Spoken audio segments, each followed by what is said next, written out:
The word black as a racial category rose during the European colonial expansion, of course. Before that, people identified by tribe, nation, or land. See, Europeans of that time reduced this rich diversity to one label, black. Stripping away identity, history, and belonging, it was easier to control people when they were boxed into a single word. Europeans thought black was associated with evil, sin, darkness, and death. So applying this label to darker skinned people was psychological colonization, shaping how we saw ourselves. Even legally, the word black began appearing in colonial records and laws by around the mid 1600s to 1700s. Terms like Negro, mulatto, and black defined who was enslaved and what rights they had.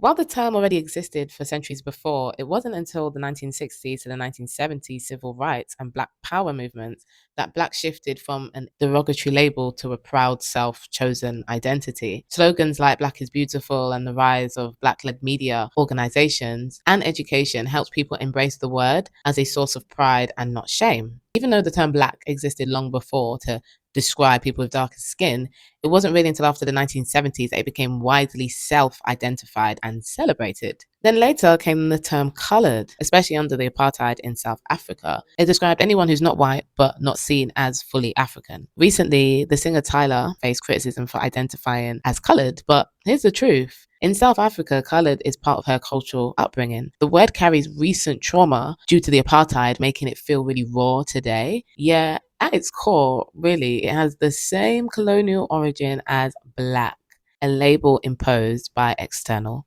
powers. The main difference is that the word black has been reclaimed globally as a symbol of pride, while colored has not yet had the same widespread reclamation. Not everyone will identify with the word black, and some may use colored or reject both. That's okay. The reality, no single word fully captures who we are. We are nations, tribes, lineages, cultures connected through ancestry, but rich in differences. We must show grace. These words were never ours originally. Please remember that, guys.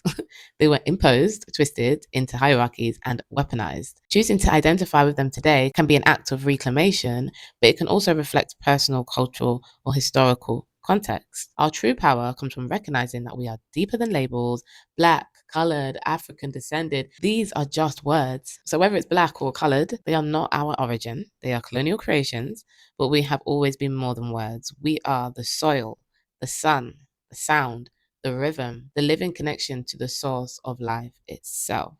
Remember that. Happy Black History Month.